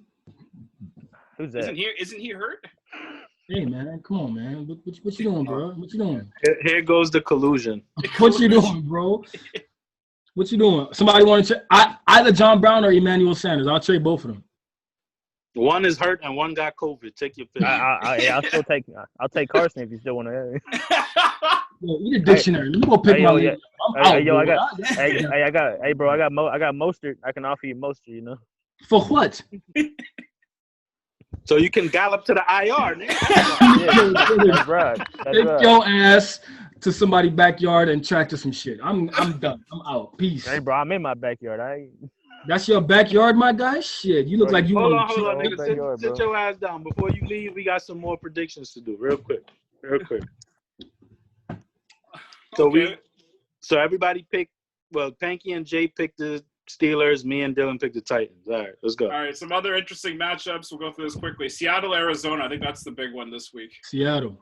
I think Seattle. I got Arizona. Really? Yeah, they got. I mean, I think it's slightly better better defense. I mean, the offense isn't much of a drop off on either team. In all reality, that's gonna be. I think it's gonna come down to stops. Kyler Murray, unpredictable ass. I mean, yeah. You could say that in the playoffs, but it's a regular season. I don't think it's gonna play. It don't matter. I think that's still gonna be a good game though. As far as it has this week game. It has game of the week potential. I hope DeAndre Hopkins goes for 50. I hope Chris Carson goes for 50. That's all I'm looking at. Listen, I don't bet against Russell Wilson in games like this, so I'm gonna take Seattle. That's why I'm taking Seattle. I learned my lesson. Let's see. There's a lot of underwhelming matchups this week. That's rude. Well, no. Okay, you want to talk about Dallas versus Washington? Like good lord. That shit. I'm taking Washington. Taking Washington every day. Move on, y'all are assholes. Okay, all right. Let's keep it moving. The Dirty Birds versus the Lions. I'm gonna take. Who cares? I'm nigga just to get this nigga mad. I'm taking the Lions by 40, nigga, just to get this nigga mad. Damn. What talking about mad? I'm taking the Lions by 32. The fuck? Let's move on to the next one, bro. What you talking about? All right, I'll stay out. 2021, baby. Huh? When you're not beating the Jets for Trevor Lawrence 2021. That's what you think. No. The Jets got Joe Flacco. Joe Flacco has pride. No, we're gonna have the two New York teams gonna be getting Trevor Lawrence. Yeah, 1 and 2 for God's sake at this point. Yo, didn't y'all see Trevor Lawrence said he ain't going goddamn where if the Jets get the number 1. He did not say that. That That was a meme. That was not real. He did not say that. It was real. I'll be contemplating right now is what I'd be. Oh, facts. Fair enough. XFL looking good right now.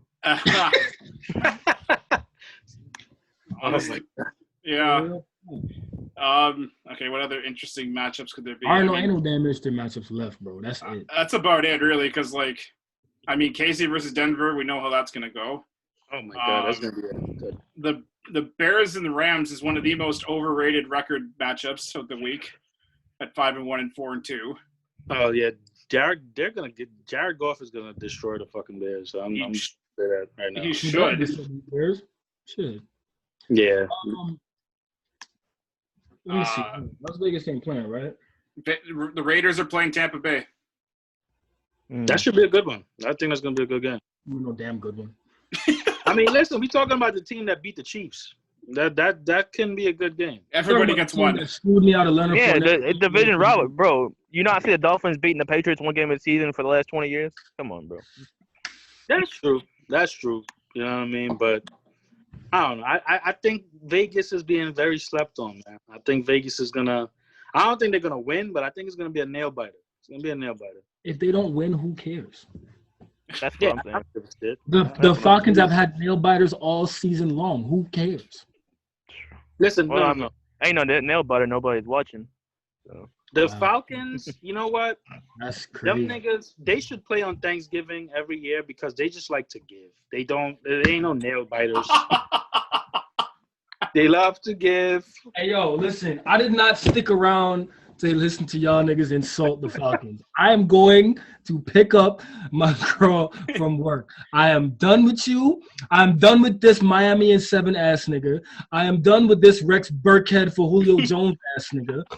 Dylan, I really don't have nothing to say against you right now because at the end of the day, you tried to swindle me. You tried to sweet talk me, and then you ended up. I'm just saying you had your chance. You blew it. I'm just saying. This nigga tried to get Derrick Henry off of me. We're not even going to talk about who he offered. Just the simple fact that you wanted to get Derrick Henry off of me is enough for me. That was a long time ago, and that was a good trade. And say, yo, on drugs. I am leaving. I'm sick and tired of you niggas. I'm just real quick. I can talk anybody into any trade. I mean, that's. Yo, what do you think about the Falcons' new mascot being a soup kitchen? All right, bye. Bye. This nigga said bye. Wow. Sick of this nigga, man. I'm sick of this. I mean, I heard they're being sponsored by Chick-fil-A because they're never open on Sundays. Oh my fucking damn, yo, you waited too long. Damn it! I thought he would still hold it up. Oh, it's okay. Oh my God. I'll save that for another week when he's back on. Yeah, you gotta save that. Oh, one. perfect. Yeah. That'd be an Instagram Oh, cut right there. Oh shit, that was bad. Oh my God. oh, no. I think that's it. As far as matchups go, I don't know. Yeah. Like the Saints and Panthers is one where it could be so bad it's good. The Bills are gonna smack the Jets. Packers are gonna beat Houston. Mm-hmm. Chargers, Jaguars, no thank you. Oh no. Nigga, Justin Herbert is gonna throw for 400 in that game. I hope so. Just for their sake. Dallas, Washington, no thank you. Terrible. San Fran, New England could be something maybe, but I can just see San Fran running it down New England's throat. Yeah, I might not even watch Red Zone this week, man. You know, excited. It's a good weekend to work on Sunday for me. That's what it is. Yeah, it sounded like that shit. I'm gonna be watching for fantasy purposes. Hey, you know. Yeah, this is a very weird week. I'd rather get my heart broken in silence than watch it. Oh my God. Oh, man. Oh, I think that's a good point to wrap up on, gentlemen, especially with Jermaine's temper tantrum towards the end there. So that is another week of Ignorant Sports Talk from Figs, Dylan, and myself. Have a good weekend. Stay ignorant. Enjoy your sports. Stay safe out there, everybody, and we'll see you next week. Cheers. Yes, sir. See Cheers, ya. fellas.